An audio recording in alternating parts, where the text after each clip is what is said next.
இறை வார்த்தைக்கு செவிமடுப்போம், நம் ஆன்மீகத்தை பலப்படுத்துவோம்.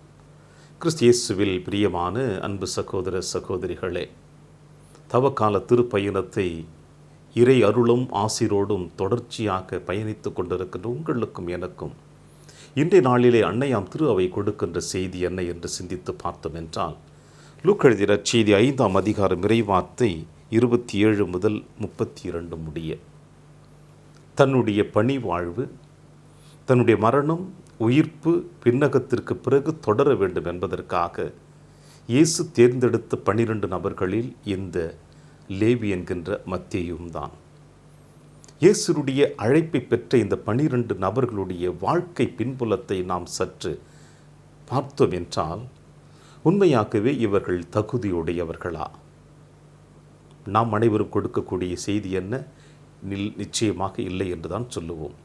ஏனென்றால் இவர்களுடைய வாழ்க்கை பின்புலத்தை பார்க்கின்ற பொழுது, இயேசுவோடு பயணித்து கொண்டிருக்கின்ற பொழுது இவர்களுடைய நிகழ்வுகளை பார்த்தால் நிச்சயமாக இவர்கள் தகுதி உடையவர்களா என்பது நமக்கு கேள்விக்குறியாகத்தான் இருந்தது. ஆனால் இயேசு நன்றாக அறிந்து வைத்திருந்தார் இவர்கள் ஒவ்வொருவரையும் தன் பணிக்காக இவர்கள்தான் தேர்ந்தெடுக்கப்பட வேண்டும் என்று. ஏன் தெரியுமா? அதைத்தான் இன்றைய நற்செய்தி வாசகத்தினுடைய இறுதி அத்தியாயத்தில் அழகாக கூறுகிறார். மருத்துவர் நோயற்றவருக்கு அல்ல, நோயுற்றவருக்கு என்றும், நீதிமான்களை அல்ல, பாவிகளையே நான் அழைக்க வந்தேன் என்று சொல்லுகிறார். அன்பார்ந்தவர்களே, ஆக இந்த 12 நபர்களில் ஒருவராக கருதக்கூடிய இந்த லேவி என்கின்ற மத்தேயு சுங்கவரி சாவடியில் அமர்ந்து கொண்டு தன்னுடைய பணியை செய்து கொண்டிருக்கின்ற மனிதனை பார்த்து இயேசு, என் பின்னே வா, ஃபாலோ மீ என்று அழைப்பு கொடுக்கிறார். இந்த வார்த்தையை கேட்டவுடனே மத்தேயு என்ன செய்தார்? சற்று தாமதம் செய்தாரா? அல்லது சேர்த்து வைத்த பொருட்களை பற்றி சிந்தித்தாரா? அல்லது அமர்ந்து கொண்டிருக்கின்ற பணியினுடைய நிரந்தரத்தை பற்றி சிந்தித்து பார்த்தாரா? எதையும் சிந்திக்கவில்லை.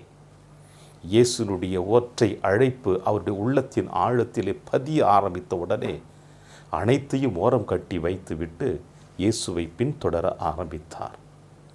ஒரு அற்புதமான செய்தி இது நமக்கு கொடுக்கப்பட்டிருக்கின்றது.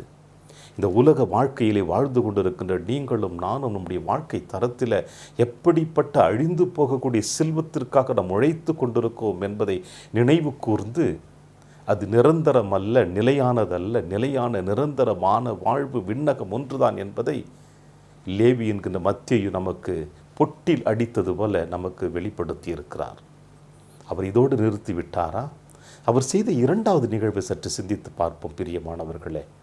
தான் இந்த சமுதாயத்தில் இந்த சுங்கவரி சாவடியில் அமர்ந்து கொண்டிருக்கிற பொழுது இந்த உலகம் அவரை பற்றி என்ன பேசியது, இந்த உலகம் அவரை பற்றி என்ன சொன்னது என்பதை அவர் முழுவதுமாக அறிந்து வைத்திருக்கிறார்.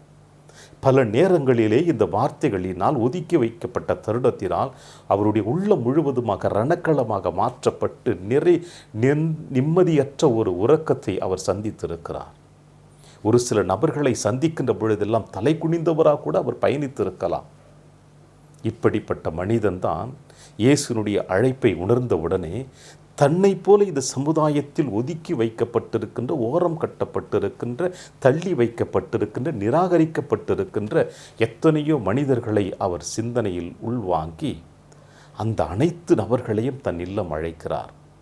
தான் பெற்ற இன்பம் பெருகை வையகம் என்று நம்முடைய முன்னோர்கள் நம்ம கொடுத்து சென்றிருந்த வாக்குறுதியின்படி தன் இறைவனால் அழைக்கப்பட்டிருந்த அழைப்பு, நான் மட்டுமல்ல நீங்களும் இதை போல உணர்ந்து கொண்டு இறைவன் பின்னே பயணிக்க வாருங்கள் என்று அழைப்பு கொடுத்து அவர்கள் அனைவருக்கும் விருந்து கொடுக்கின்றார்.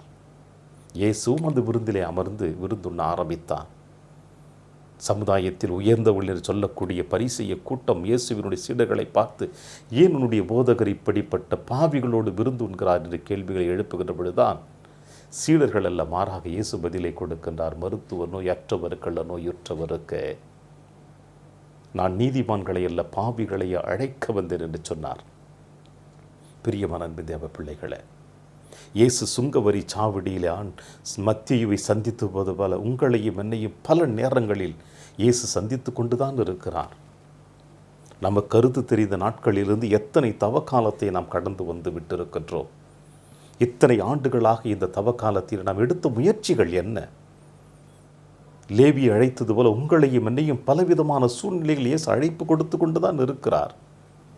இயேசுனுடைய ஒற்றை அழைப்பினால் லேவி என்கின்ற மத்தியனுடைய இதயத்தில் இருந்த இருள் அகற்றப்பட்டு பிரகாசமான ஒளி ஏற்றப்பட்டு விட்டது. அதுபோல உங்களுடைய என்னுடைய வாழ்விலே ஆண்டவர் இயேசு கிறிஸ்து ஒவ்வொரு நாளும் அழைப்பு கொடுத்து கொண்டு தான் இருக்கிறார். நம்முடைய முன்னோர்கள் அழகாக சொல்லுவார்கள், அனுபவ ரீதியாக வாய்ப்பு ஒரு முறை தான் உங்களுடைய வீட்டின் கதவை தட்டும் என்று.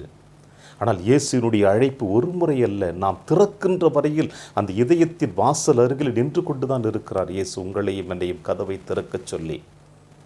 இதோ இந்த வருடமாவது, இந்த தவ காலத்தின் முதல் வாரத்தில் அடியெடுத்து வைக்கப் போகிற நீங்களும் நானுமாவது லேவி எப்படி ஆண்டவர் இயேசு கிறிஸ்து அழைப்பை உணர்ந்தானோ அதுபோல நாமும் உணர்ந்து இயேசுவின் அழைப்பை ஏற்றவர்களாக இந்த தவக்கால திருப்பயணத்திலே தொடருவோம். இறை ஆசீர் என்றும் உங்களோடு.